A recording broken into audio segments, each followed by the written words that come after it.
धनतेरस की कहानी है। एक समय की बात है, भगवान विष्णु मृत्युलोक यानी धरती पर विचरण करने आ रहे थे।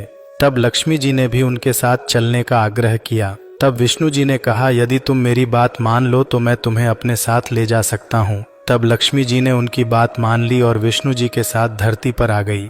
कुछ देर बाद एक जगह पहुंचकर भगवान विष्णु ने लक्ष्मी जी से कहा, जब तक मैं ना आऊं तुम यहीं रहना।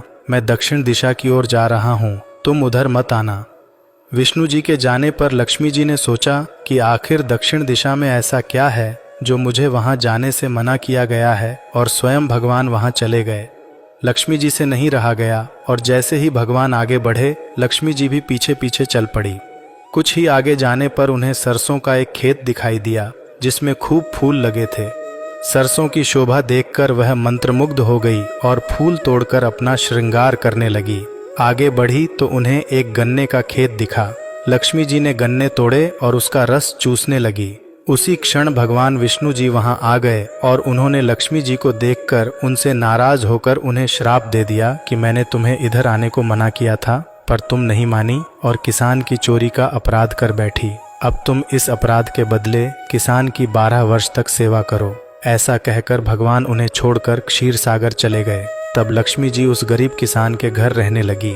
एक दिन लक्ष्मी जी ने उस किसान की पत्नी से कहा कि तुम स्नान करके पहले मेरी बनाई गई इस देवी लक्ष्मी की मूर्ति का पूजन करो और फिर रसोई बनाना। तब तुम इनसे जो मांगोगी वो तुम्हें मिल जाएगा। किसान की पत्नी ने ऐसा ही किया। पूजा के प्रभाव और लक्ष्मी जी की कृपा से किसान का घर दूसरे ही दिन से अन्न, धन, रत्न, स्वर्ण आदि से भर गया।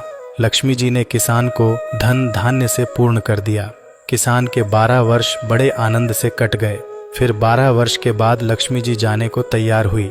विष्णु जी लक्ष्मी जी को लेने आए तो किसान ने उन्हें भेजने से इनकार कर दिया। तब भगवान ने किसान से कहा कि इन्हें कौन जाने देता है, यह तो चंचला है, कहीं भी नहीं ठहरती। इनको बड़े बड़े नहीं रोक सके। इनको मेरा श्राप था, इसलिए 12 वर्ष से तुम्हारी सेवा कर रही थी। तुम्हारी 12 वर्ष सेवा का समय पूरा हो चुका है। किसान हठपूर्वक बोला कि नहीं, अब मैं लक्ष्मी जी को जाने नहीं दूंगा। तब लक्ष्मी जी ने कहा, हे किसान, तुम मुझे रोकना चाहते हो तो जैसा मैं कहूँ वैसा करो। कल तेरस है, तुम घर को लीप पोत कर स्वच्छ कर देना। रात्रि में घी का दीपक जलाकर रखना और शाम के समय मेरा पूजन करना और एक तांबे के कलश में रुपए भरकर मेरे लिए रखना। मैं उस कलश में निवास करूंगी, किंतु पूजा के समय मैं तुम्हें दिखाई नहीं दूंगी। इस एक दिन की पूजा से पूरे वर्ष तुम्हारे घर से मैं नहीं जाऊंगी। यह कहकर वह दीपकों के प्रकाश के साथ 10 दिशाओं में फैल गई। इसी वजह से हर तेरस के दिन लक्ष्मी जी की पूजा होती है